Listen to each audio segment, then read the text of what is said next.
My brother-in-law got attacked by my dog after he broke into my house to steal something from my envious stepsister. It didn't go as planned, and now my family is furious because I'm suing them. I'm a 29-year-old woman, and recently, I found myself tangled in a bizarre mess involving a home invasion, a jealous stepsister, and a lawsuit that I never imagined I'd be filing. But this is my life now, so here's the wild sequence of events. Let me start by providing some context. My parents' marriage started like a classic romantic comedy but ended in a disaster. They had me young, and the pressures of balancing work and parenting took a toll on their relationship.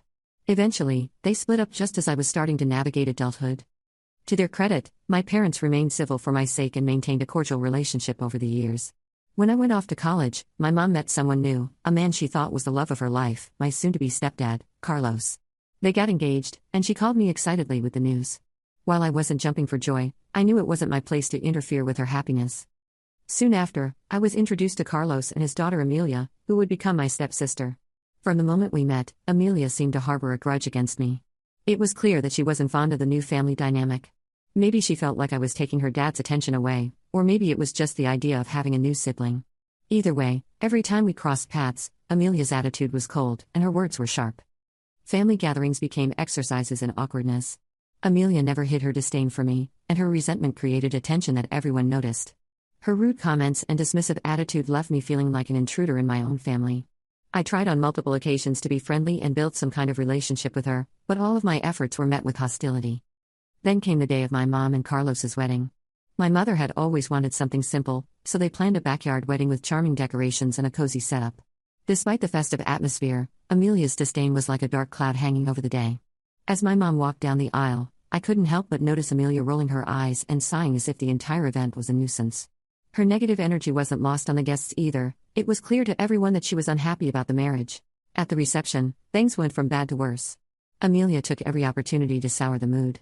She made sarcastic remarks during the speeches, criticized the decorations, and refused to participate in any family photos. Her behavior was disruptive and disrespectful, especially considering it was my mom's big day. I wanted to confront her, but my mom urged me to give her space, reminding me that Amelia might still be grappling with the reality of her dad remarrying. Unfortunately, Amelia's attitude didn't improve over time. The tension between us grew, and every holiday or family gathering was filled with snide remarks and passive-aggressive comments. She took jabs at my appearance, my accomplishments, and anything else she could use to undermine my confidence. Despite Carlos stepping in and scolding her, nothing ever changed. I eventually started spending more holidays at my dad's house to escape the negativity. During my third year of college, tragedy struck. My mom was diagnosed with stage 3 ovarian cancer. The news hit me like a ton of bricks, and I rushed home to be with her. My entire world was falling apart, and as if things weren't hard enough, Amelia remained as distant and unhelpful as ever. While my mom battled this terrible disease, Amelia's indifference was like salt in the wound. One evening, I was sitting outside my mom's hospital room, quietly crying to myself when Amelia walked by. Instead of offering even the slightest bit of comfort, she smirked at me and said there was nothing I could do. I was stunned by her cruelty. In the following days, she continued to torment me, sending me cruel messages about cancer patients and their fate. It was heart-wrenching to witness someone so callous during such a difficult time. Despite everything, my mom remained strong and resilient throughout her illness. Her determination and courage were nothing short of inspiring, and I leaned on her strength as we navigated the painful process. But despite all her fighting, my mom passed away after several months of battling the disease. The grief was overwhelming, and I struggled to come to terms with her loss. The funeral was a somber affair, filled with heartfelt goodbyes and an unbearable sense of finality. Afterward, we faced the task of settling her estate. Carlos, Amelia, my dad, and I all met at the lawyer's office to hear the reading of my mother's will. Since I was her only biological child, I already knew what to expect. My mom and Carlos had agreed that their assets would go to their respective children. It seemed fair, given the complexity of our blended family. Sitting in the lawyer's office, surrounded by an air of solemnity, I could feel the tension in the room as we waited for the reading of my mother's will. As the lawyer began to go through it, I wasn't surprised to hear that all of my mom's assets were left to me. Both Carlos and I had been aware of her wishes for a while. However, across the room, Amelia's reaction was completely different. Her face twisted into a look of disbelief and resentment as the lawyer detailed the contents of the will. Not only did I inherit my mother's assets, but she also left me some treasured family heirlooms. My grandmother's beautiful jewelry was among them, items with significant sentimental value that tied me to my family's past. Perhaps the most meaningful piece was my mother's wedding dress, a symbol of her love and our family's history. It wasn't just fabric to me, it held all the memories of her special day, and now it was mine to cherish. As the reality of the will sank in, Amelia's temper flared. Furious that she had been left out entirely, she demanded to see the will for herself. Her voice grew louder as she accused me of being selfish and claimed that my mother had been unfair. She shouted that I should share my mother's assets with her because she deserved a portion. Her words felt like a slap in the face, especially while I was still grieving my loss. I couldn't believe her audacity in making demands about my mother's wishes. Gathering my composure, I calmly responded, "Our parents had an agreement that we would each inherit from our biological parents. This isn't about selfishness, it's about respecting the arrangement they made. I intend to honor my mother's wishes, and that's final." Amelia tried to protest further, but Carlos quickly stepped in, shutting her down. He firmly reminded her that someday she would inherit his estate, and she wouldn't like it if I demanded a share of her inheritance. This silenced her for the moment, but I could feel the tension thick in the room. My dad, who had been sitting beside me, stood up and guided me out of the office. He had heard me talk about Amelia's behavior before, but seeing it firsthand left him stunned. He was appalled by her entitlement and suggested I move all of my things, along with the items my mother had left me, out of Carlos's house immediately to prevent Amelia from taking them. I agreed and wasted no time in relocating all my belongings to my dad's place. It was difficult to leave Carlos's house, especially since he had always been kind and supportive, but I knew it was the right thing to do. Carlos understood my decision and continued to check in on me to make sure I was doing okay. I graduated from college not long after, and eventually, I secured a good job. Over time, I saved enough money to move into my own apartment. While my mother's inheritance wasn't huge, it was enough to give me a solid start. My dad was incredibly proud of me, and he visited often to see how I was settling in. Sometimes, I'd feel a wave of sadness when I thought about how much I wished my mom could see the space I created. Her wedding dress hung safely in my wardrobe, and during moments of deep nostalgia, I'd hold it close, feeling like it was the last tangible connection I had to her. Then one day, I received a call from Carlos with surprising news: Amelia was getting married. Despite everything that had happened, I found myself feeling genuinely happy for her.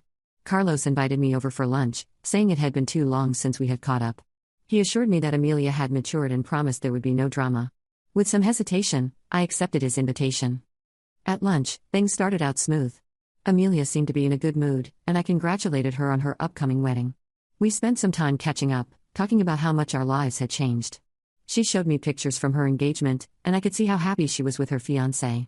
For a moment, it felt like we were on the brink of having a normal relationship. Then, out of nowhere, Amelia mentioned that she hadn't yet found the perfect wedding dress. Without skipping a beat, she suggested that I give her my mother's wedding dress as a gift. My jaw dropped in shock. I couldn't believe what I was hearing. Surely, she wasn't seriously asking me to give up one of the most important possessions I had from my mom. But Amelia pressed on, saying that since she was getting married first, she should have the right to wear it. I was completely taken aback. I calmly but firmly told her that the dress wasn't just a piece of fabric to me, it was a memory, a symbol of my mother, and there was no way I would part with it. Amelia seemed to brush off my feelings, insisting that as stepsisters, we should share things. Her lack of understanding about the sentimental value of the dress left me stunned.